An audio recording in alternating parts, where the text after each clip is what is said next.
اللہ رب العزت نے آخری رکوعات کے اندر آخری 2 رکوع میں خاص طور پر حضرت ابراہیم علیہ الصلاۃ والسلام اور ان کی اولاد اور ان کی ذریت کا تذکرہ فرمایا۔ حضرت ابراہیم کا ذکر چل رہا ہے اور ان کے بعد ان کی نسل، ان کی اولاد، حضرت اسحاق کی لڑی سے آنے والے پیغمبر حضرت یعقوب کا تذکرہ کیا۔ ان دونوں حضرت ابراہیم نے اپنے بیٹوں کو کیا نصیحت اور وصیت کی تھی، حضرت یعقوب نے اپنے بیٹوں کو کیا وصیت کی تھی، وہ اللہ نے کل کے سبق میں ہم نے اس کو تذکرہ کیا۔ اصل فکر جو ہے وہ یہ ہونی چاہیے کہ میں سدھر جاؤں، میرے گھر والے سدھر جائیں، اور میں جہنم سے بچ جاؤں، میرے گھر والے جہنم سے بچ جائیں، میرے اعزاء اقارب جہنم سے بچ جائیں۔ حدیث کے اندر آتا ہے رسول اللہ صلی اللہ علیہ وسلم نے فرمایا، دوست وہ ہے، تیرا ساتھی وہ ہونا چاہیے کہ جو تجھے نیکی کی طرف ترغیب دے اور جسے دیکھ کر تجھے خدا یاد آئے، یعنی اللہ کی یاد آ جائے۔ ایسے تعلقات بناؤ، ایسے دوست بناؤ جو تمہیں دین کے قریب کریں، جو تمہاری اوپر اچھی کام پر تعریف کریں، برے کام پر تمہیں روکیں، منع کریں۔ ہم کیا کہتے ہیں، بادشاہ دوستی کی خاطر پہ سب کچھ کرنا پڑتا ہے، تعلقات نبھانے کے لیے اس کے غلط باتوں کی بھی تائید کرنی پڑتی ہے، غلط مجلسوں کے اندر شریک ہونا پڑتا ہے،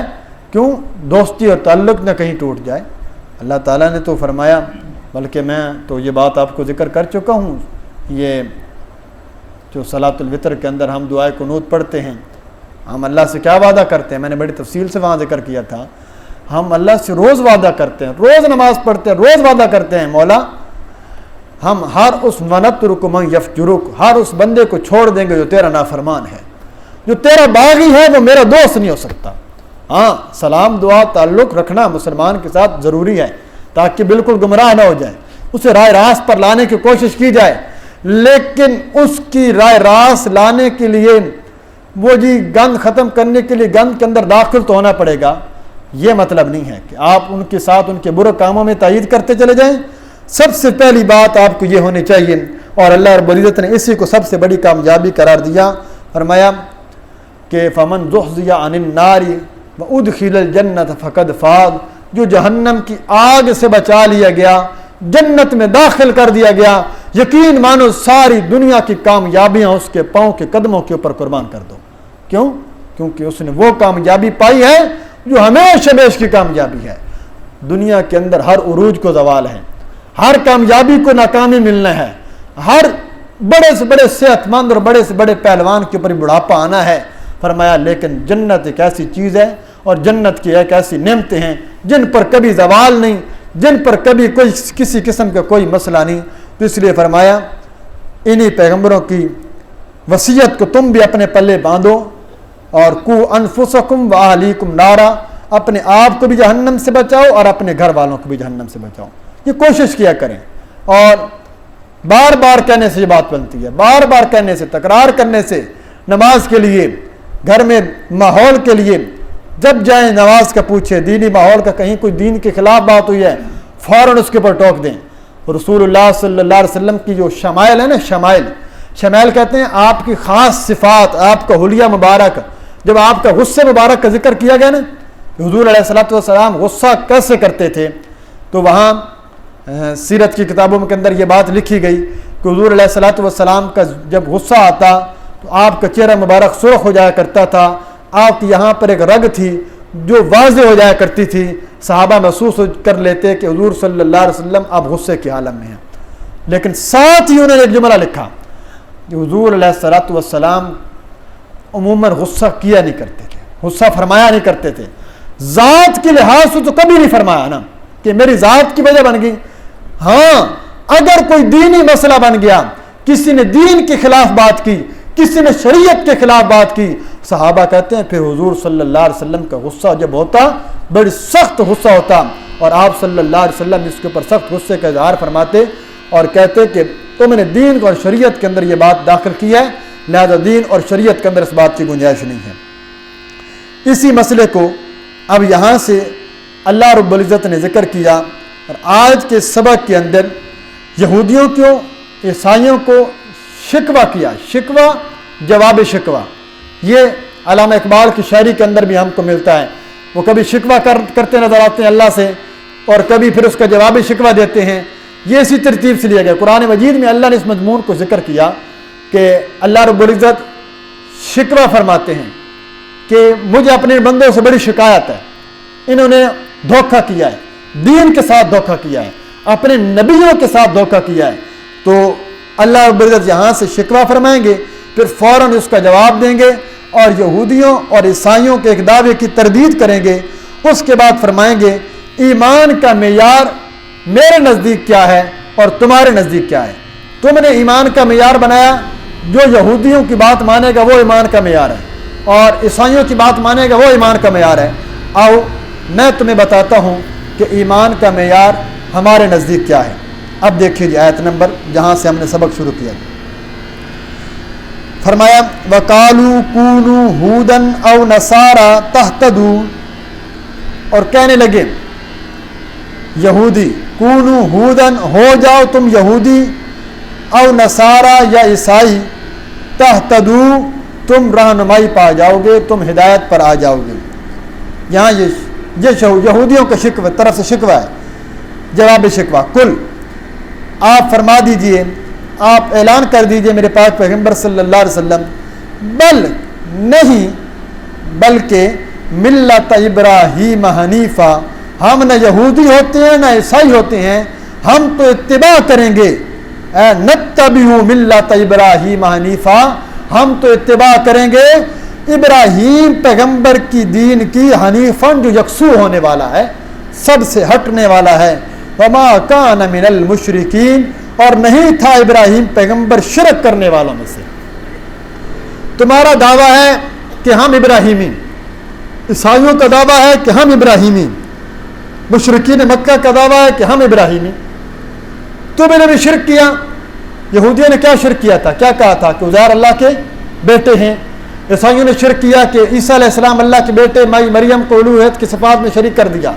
اور مشرک تو ویسے بھی بہت زیادہ شرک کیا کرتے تھے۔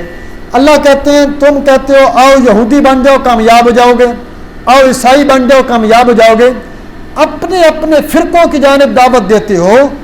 اور رہنمائی کی طرف بلاتے ہو۔ ہم تو صرف حضرت ابراہیم کے راستے پر چلیں گے۔ تمہارے نزدیک ابراہیم ٹھیک تھے، ہمارے نزدیک ابراہیم ٹھیک تھے، آؤ ایک متفق علیہ شخصیت کے اوپر اکٹھے ہو جائیں، یعنی جس کے اوپر تم بھی اکٹھے ہو اس پر ہم بھی اکٹھے ہیں۔ اور یہ بات یاد رکھنا،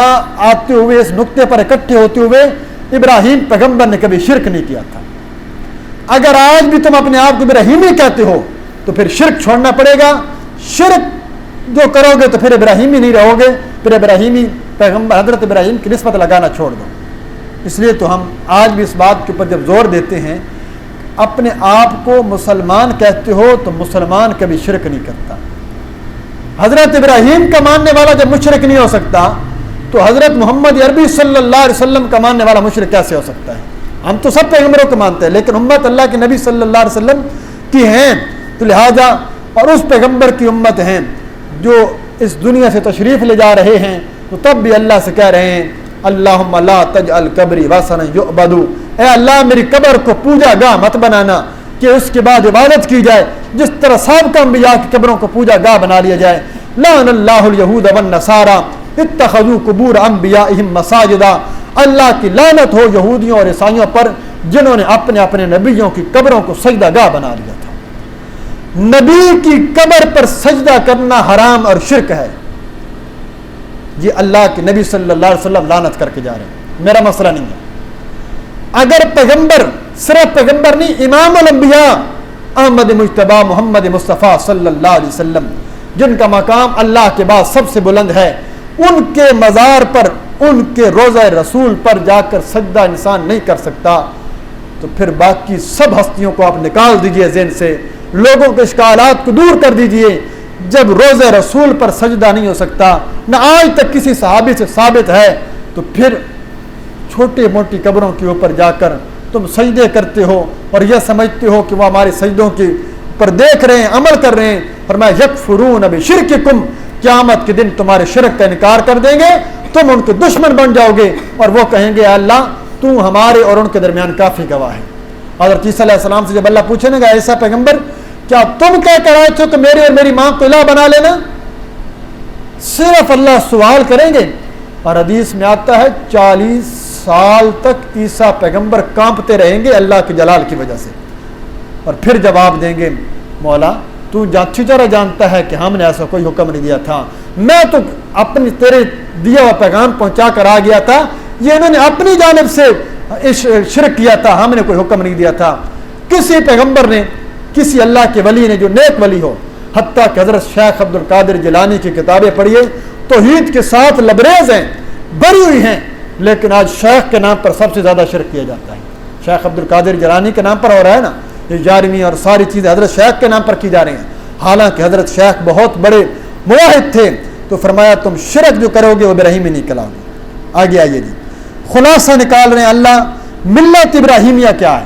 آؤ ملت ابراہیمیہ کے اندر داخل ہو جاؤ۔ قولو، کہیے آپ ان لوگوں سے، آمنا باللہ وما انزل الینا، ہم ایمان لائے اللہ کی ذات پر، وما انزل الینا، اور اس کتاب پر جو ہماری جانب نازل کیا گیا، وما انزل الی ابراہیم و اسماعیل، اور وہ جو نہ اتارا گیا طرف ابراہیم کے، اسماعیل کے، و اسحاق اور اسحاق پیغمبر کے، و یعقوب اور یعقوب پیغمبر کے، والاسباطی اور یعقوب پیغمبر کی اولاد جو نبی گزری ہے ان کی اولاد پر بھی ہم ایمان لاتے جو کچھ اترا، وما اوتیا موسیٰ، اور جو کچھ اتارا گیا موسیٰ پیغمبر پر، و عیسیٰ اور عیسیٰ علیہ السلام پر، وما اوتیا النبیون من ربہم، اور وہ جو کچھ سب کچھ اتارا گیا نبیوں کے اوپر، من ربہم ان کے رب کی طرف سے، لا نفرق بین احد منہم، ہم نہیں تفریق کرتے ایمان لانے میں، ہم نہیں تفریق کرتے ماننے کے اندر، بین احد منہم ان رسولوں کے اندر کسی ایک کے درمیان، ہم ایمان کے اندر یا تسلیم کرنے میں کوئی فرق نہیں کرتے، وَنَحْنُ لَهُ مُسْلِمُونَ، اور ہم ہیں مسلمون فرما بردار اپنے پروردگار کے۔ اللہ نے اس پوری ایک آیت کے اندر پوری ملت ابراہیمیہ کا خلاصہ ذکر کر دیا۔ ابراہیمی وہ ہوگا جو حضرت ابراہیم علیہ السلام اور ان سے پہلے اور حضرت ابراہیم کی نسل سے آنے والے تمام پیغمبروں کے اوپر ایمان لے کر آئے گا۔ ایسا نہیں کہ جو حضرت موسیٰ پر ایمان لایا حضرت عیسیٰ کا انکار، حضرت عیسیٰ پر ایمان لایا حضرت موسیٰ کا انکار، حضرت موسیٰ عیسیٰ دونوں پر ایمان لایا حضرت محمد الرسول اللہ صلی اللہ علیہ وسلم کا انکار، فرمایا وہ ابراہیمی نہیں ہو سکتا۔ یہاں بڑی خوبصورت ترتیب اللہ نے ذکر کی، یہاں بالکل ترتیب کے ساتھ اللہ نے نام ذکر کیے ہیں۔ حضرت ابراہیم کے پہلے بیٹے اسماعیل کے بعد دوسرے بیٹے اسحاق، اس کے بعد یعقوب علیہ السلام کی اولاد ساری کی ساری جو نبی گزرے ہیں۔ اب حضرت یعقوب کی اولاد میں سارے پیغمبر آئے نا، حضرت یوسف کے بعد ساری مفسرین نے لکھا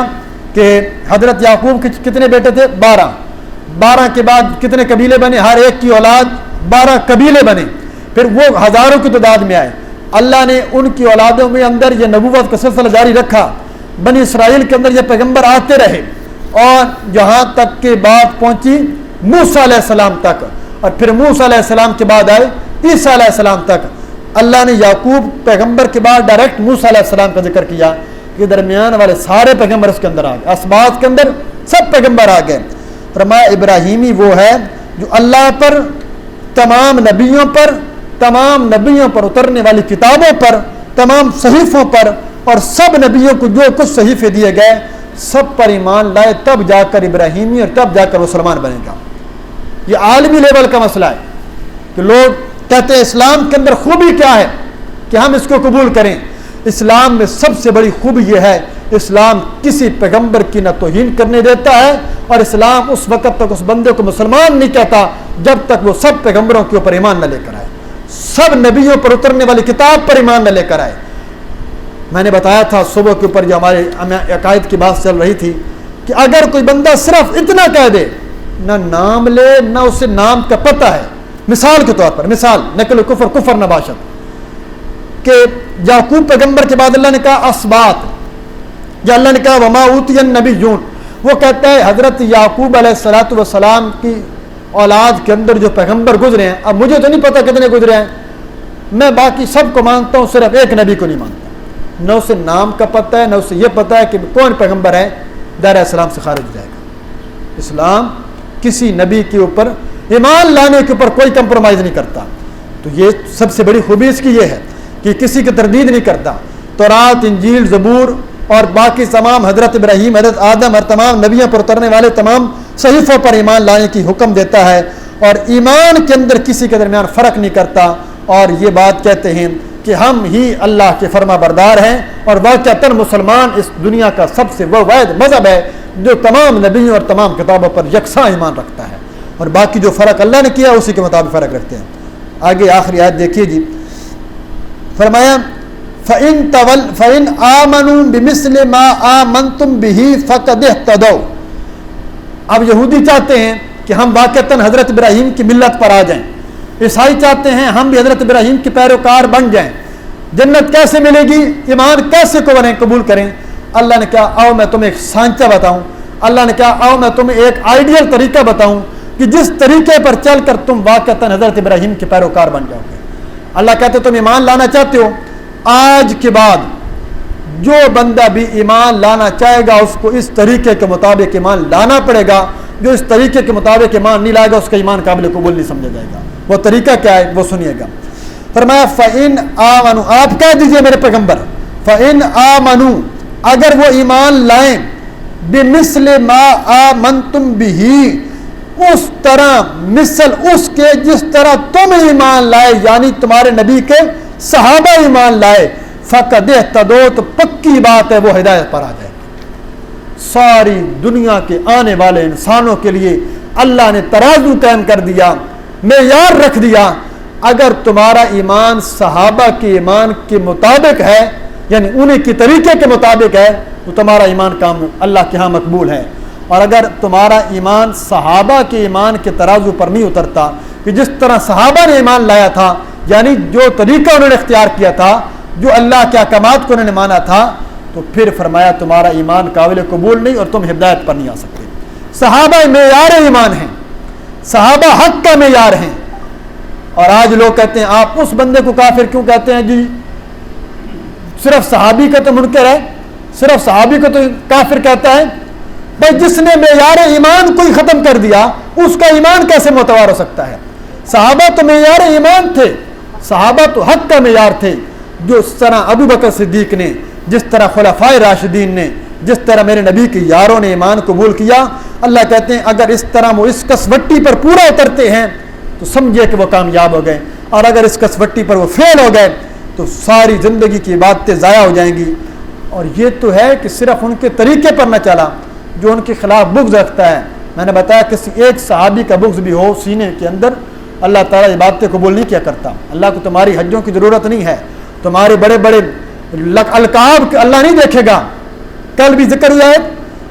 تلک امت قد خلت لہا ما کسبت ولکم ما کسبتم، نبیوں کے بارے میں آ رہا ہے، نبیوں کی اولادوں کے بارے میں آ رہا ہے۔ وہ جماعت تھی وہ نبیوں کی، وہ گزر گئی، انہیں ان کے عمل کام آئیں گے، تمہیں تمہارے عمل کام آئیں گے۔ جتنا مرضی شیخ الحدیث ہو جائے، اگر دل میں بغض امیر معاویہ لے کر مر گیا، دل میں بغض حضرت عثمان لے کر مر گیا، دل میں بغض علی لے کر مر گیا، دل میں بغض حضرت حسین لے کر مر گیا، فرمایا اس بندے کا ایمان ہمارے ہاں قابل قبول نہیں ہے، اس کا معیار ہی ختم ہو چکا ہے اللہ کے ہاں۔ اللہ کے پیغمبر نے اس بندے کا جنازہ پڑھانے سے انکار کر دیا تھا کہ جو حضرت عثمان کے اوپر خلاف بکواس کیا کرتا تھا۔ آج بنو امیہ کی آڑ میں لوگ سنتے رہتے ہیں، کہتے ہیں جی بات تو ٹھیک کرتا ہے، صحابہ پر ایمان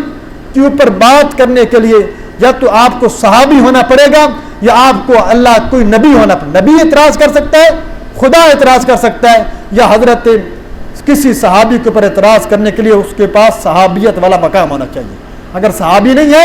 تو اپنے درجہ بھی نہیں ہے، اپنی حیثیت دیکھیے، آسمان کے اوپر تھوکنے والے کا جو تھوک ہے نا اس کے اپنے منہ پر آتی ہے۔ الصحاب، اللہ رب العزت اللہ کے پیارے پیغمبر نے فرمایا سارے کے سارے صحابہ کن نجوم، ستاروں کی مانند ہیں، ستاروں کو دیکھ کر کوئی بھونکتا رہے تو اس سے ستاروں کی شان میں کوئی کمی نہیں آتی، فرق نہیں پڑتا۔ صحابہ میں یار حق ہیں، صحابہ میں یار ایمان ہیں۔ اگر تمہارا ایمان صحابہ کے ایمان سے ہٹ گیا، تمہارا طریقہ صحابہ کے طریقے سے ہٹ گیا، تم نے جو بدعت کرتے ہیں نا، ہمارے استاد حضرت بنیالی سے جملہ کہا کرتے ہیں، جو بتی ہوتا ہے نا بتی، وہ در حقیقت اس بات کا خفیہ اعلان کرتا ہے، لوگوں مجھے نیکی کا ایک ایسا طریقہ پتہ چل گیا ہے جو طریقہ ابو بکر صدیق کو بھی پتہ نہیں چلا تھا، جس نے اپنا سارے گھر کا مال و اسباب لوٹا دیا تھا، جن صحابہ نے اپنا ساری زندگی لوٹا دی تھی، وہ کہتے ہیں نعوذ باللہ انہیں تو پتہ ہی نہیں تھا، آج مجھے پتہ چلا ہے۔ اس طرح نبی راضی ہوتے ہیں، اس طرح اللہ کے پیغمبر کو راضی کیا جا سکتا ہے، 63 من کا کیک کاٹ کر راضی کیا جاتا ہے۔ کیسی باتیں ہیں، یہ کیسے طریقے ہیں؟ سلجھ جائیے، صحابہ کو معیار ایمان بنائیے،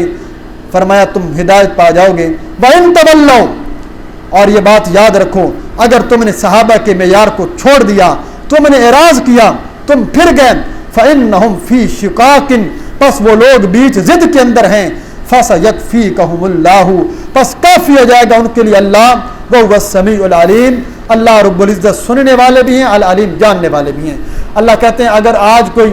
میرے نبی کے صحابہ کے خلاف بکواس کرتا ہے، اللہ کے نبی کی شان کے خلاف بکواس کرتا ہے، اس کے لیے اللہ کا ایک اعلان کافی ہے، فَسَيَكْفِيكَهُمُ اللَّهُ، اللہ ساری